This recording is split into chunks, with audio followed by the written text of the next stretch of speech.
Welcome back, everybody. This Week in America. Thank you for joining us on the program. Website thisweekinamerica.us. Patricia Braxton earned a BS in elementary education from Southern Illinois University, earned credits towards a master's degree, now retired, living in Virginia. She taught elementary school for more than 40 years, continues to substitute teach in the Richmond, Virginia City Public Schools. Also been a teacher trainer around the country. Author of the book we'll be talking about on the program today, A Parent's Guide to a Peaceful Home, Transformation Begins at Home. The book received the Eric Hoffer Award for Literary Excellence in May of 2014. Also this year in May, honorable mention, New York Review of Books. And Patricia Braxton with us on the program. Patricia, welcome to the show. It's great to have you with us. Thank you very much for inviting me. It's a fascinating book and so much powerful information there for parents and for families. And let's start with, I mentioned over the 40 years that you've been teaching, took about 4 years for you to write the book, and you weren't sure, as I understand, whether you were going to write the book or not. And what you sort of got, literally divine inspiration came to you, gave you the title, and that was what sort of the impetus that, okay, I really have to write this book. Talk about that experience. Yes. Well, my son-in-law and my daughter had been talking to me about writing a book for years also. And I didn't want to do it because I was afraid. Fear was keeping me from doing it. And they kept telling me to do it. And as I continued to teach, I saw the need to do something other than the classroom. You have 25 children in your classroom, but they're saying they move on. Well, then what are they going to do? So with that going through my head for many, many, many years, I woke up one morning at around 4 o'clock in the morning, and divine inspiration, the Lord told me to write the book. And he told me the title, A Parent's Guide to a Peaceful Home. And so then I got up that morning, I wrote it down, and I began to think about, okay, I can do this. And the inspiration was that I had many children over the years who were learning really well under what I had been trying to teach them for the 40 years. So I thought, well, just stop being fearful and go on and do it. So that's why now the book is out there. Thank you very much for having me on your show to talk about it. It is our pleasure. The book is called A Parent's Guide to a Peaceful Home. Transformation Begins at Home. Information at Amazon, of course, on the book. And you can get information by going to our website, thisweekinamerica.us. Get all the information and link on to the book there as well. And I know this has been a very rewarding experience for you, actually after getting over that sort of fear of beginning the process.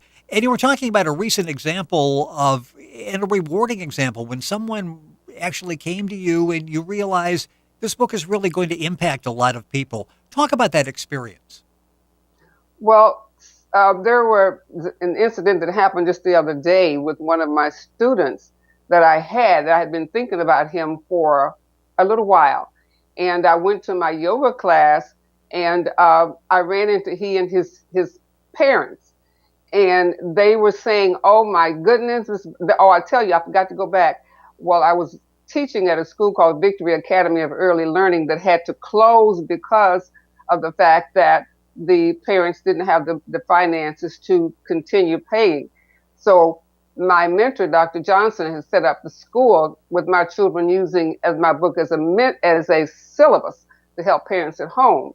So then when I saw the little boy, he's now in public school. When I saw him, his eyes got big, and he ran and jumped into my arms, and he said, Miss Braxton, Miss Braxton. And I said, I'm so glad to see you, because I had been thinking just about him. And I asked his mother, how was he doing? And she says, he's doing wonderful. He's doing excellent. He was doing an awesome job in school. And that's what I knew that my book was able to do, because the parents were using it as a syllabus. They had things that they had to do at home with their children, and they did them. So the impetus kept going that now I need to be able to explain this to people so that they can have the same success with their children at home. And that is explained in the book, A Parent's Guide to a Peaceful Home. Transformation Begins at Home. Our guest on the program, Patricia Braxton. Information available on our website, thisweekinamerica.us. Information on the book at Amazon as well. Let's go back. The model of parenting and teaching that you use and talk about in the book, A Parent's Guide to a Peaceful Home, came about what? You're at Taylor Elementary. It's in the late 1970s, and you put together this concept called, TAD, Toward Affective Development.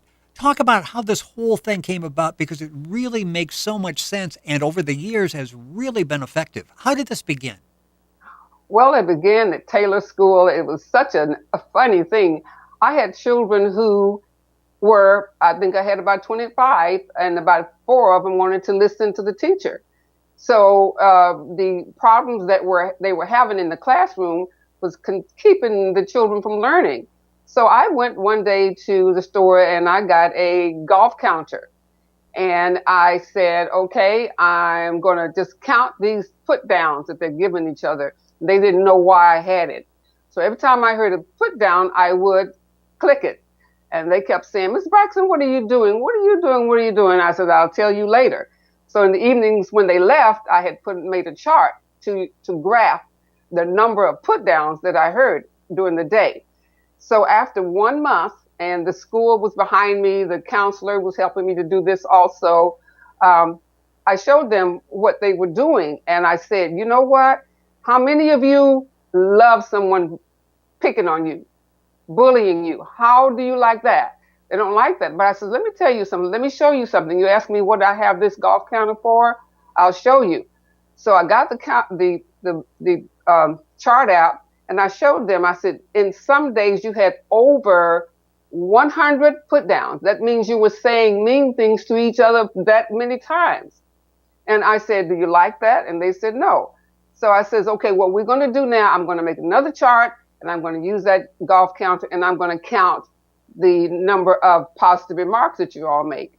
So they did the same thing with the positive remarks that they did with the negative ones. They were saying wonderful things to each other, just thinking up things to say to each other. It was so funny. I knew that they were trying to get those up, but I said to myself, okay, what they are doing, they're practicing. And in the Richmond public schools, I did this exact same thing. And the children would say, I didn't have the chart. I would put their name on the board. And every time I would hear someone say something kind to each other, I would give them a point. Well, they were trying to get all the points. And I told them that, well, listen at this. You're not having fussing. What you're doing is you're saying kind things. And somebody said, well, Ms. Braxton, don't you know they're just doing it for that? I said, yes, we're practicing. So they practiced that. And back to Taylor Elementary, after we did that, the atmosphere changed. They began to sit down and they began to listen to each other. They began to help each other. And we were using that TAD development model that you mentioned is called Towards Affective Development. And what happens is youth changing from within. That started in 1970.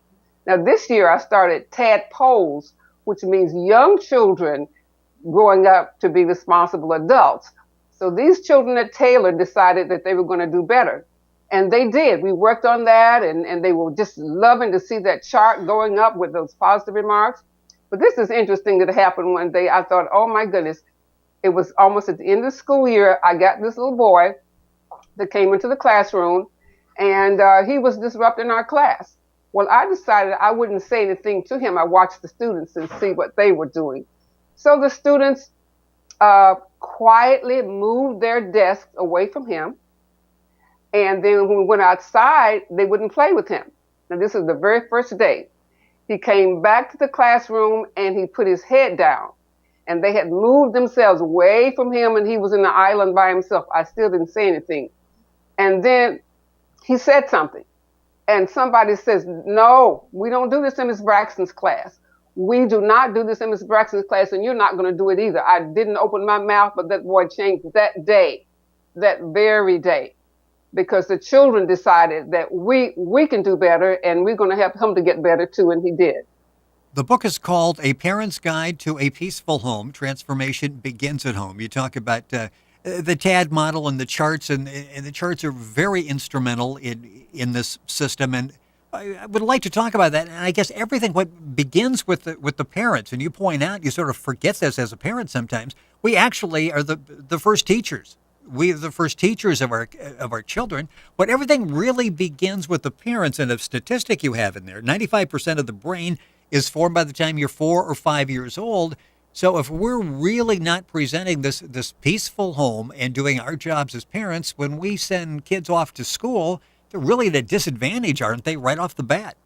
Right off the bat. I didn't mention earlier, 25 students in 1960s and 70s, when I would ask the children about certain things about maybe about your families, is anybody, because we talked about behavior, and has anybody gone to jail or anything happened to your family because of these bad behaviors? And during that time, out of 25 students, there might be two that said, well, my dad is in prison and something like that. But I did that every year as I taught children. We'd have a class meeting. I'm going to talk about home meetings later. We'd have a class meeting and I would hear these things from the children. And then we were going to work on that. So I would say to them, last year, or year before last, how many of you have had family members that are in jail or had something horrible to happen to them? And every single child was involved in that. Every child raised their hand up, and I had to raise my hand up also. This affects everybody. No one is left out. So what they have learned to do now is with this TAD development model, they are changing from within, but the values have to be taught at home. The book shows you how to do it. And statistics show that when the children are not taught at home, they are dropouts. They drop out, and then crime happens. And I know that many times when children hurt people, there's a saying that's so true: hurt people hurt people. So with the dropout count, when I took statistics on that, you would not believe that there are 1,700 students that drop out of school daily. And that's over 800 million a year, or something like that, some big number. Right. That I keep leaving one of the zeros off. Now, it's because it's not done at home. But parents, the subtopic is called transformation begins at home, where the parent has to start at home. They have to be the first teacher. They have to go first in changing themselves. And you do this in a month, just like I did at Taylor Elementary School. You go home after you read your book, and you're going to have a home meeting later. But right now, you're going to make a change. You're going to go first. Your children are going to watch you make changes in yourself, in themselves, in herself. And then they're going to say, oh, mom has really changed. I mean, a change that lasts. They know that they're going to be asked to do that next. Well, if you go first, they see you change. They see your attitude when certain things happen at home, how you used to react to it and how you react now. There is a story in there that's really cute. I think I'll tell you about it. I made it up. This little boy decided that he broke a glass. And his mother used to scream and holler and maybe use some profanity about, why'd you do that? And the boy's already feeling bad about it. So what are you going to do? And so then after mom made that change, she goes first. The same incident happened. The boy dropped the plate and broke it. And mom is going to say something like this: oh, sweetheart, I'm okay. You broke the plate. And so what I want you to do now, I want you to go get a bag, and I want you to go to get me the broom, and I will sweep it up. And what really happened with that boy, he threw the plate and broke it. And he knows that mom knows that. And mom said, well, you go to your room and I will talk to you later. I will get it up. And she would say to him, now, I knew you threw that. And what if you had hurt one of your brothers and sisters? I know you wouldn't do that. You're shaking your head and they're shaking their head. No. So they go away with tears in their eyes. And then mom is going to come back later with a family meeting to talk about this situation. So she's showing with herself first. You go first. And then the children are going to come behind emulating you. And parents, I hope you realize in that you didn't necessarily sit down and tell your children, I know you didn't, that maybe they should steal, they should hurt people, they should do the things that they do that are negative. You didn't tell them that, but they see that around them at home and places, so they emulate what you're doing. Well, they do what you do. It's a powerful message, and you mentioned family meetings, and I would like to talk, as you're reading the book, and the book is A Parent's Guide to a Peaceful Home, Transformation Begins at Home. It's not only the relationship between the parent and the child that's important, it's the relationship between the parents, because the children may not even be involved in the conversation, the situation, But they see how the two are interacting, and it's sort of like, as a parent, I need to have that in the back of my mind at all times, that whatever interactions I'm having, that will have an impact on my children. That's right. That's right. So that's the thing that they need to remember, that you are the example. You are setting that example for your children, whether you know it or not. And all of them want to be able to do the right thing. They really don't want to have wrong things happen to them, and they really don't want to do things wrong. But they sometimes it's just an automatic reaction that they do because they see and they have seen, and they know that that it's not right, but they do it anyhow. The way that you would approach some of those things are through that family meeting. That family meeting is the bedrock, it's the heart of the book. It must be used. If you go by the book and you don't do the family meeting, you're just wasting your money, because it has so much information to show you how to have that family meeting. There are techniques and strategies that you use to follow, but it has to be done. That's what you need to do. In the beginning, that first month after you get the book and your children see you change, you're going to have a family meeting. And those children love those family meetings. Everyone is involved. They come out valuing each other. They are empowered, as I said in my book. They're learning and helping each other. They are affirming each other. And all those things happen, and more happens with the children when they have that family meeting. How often? The children. How often do you have a family meeting? Well, in the classroom, I would have one every Friday. Now, at home, it's when you need it. But you want to do it at least once a week. But when you need it, that's when you have a family meeting. And the children, as I say, love the family meeting. They would say to me at school, Mr. Braxton, we're going to have another meeting.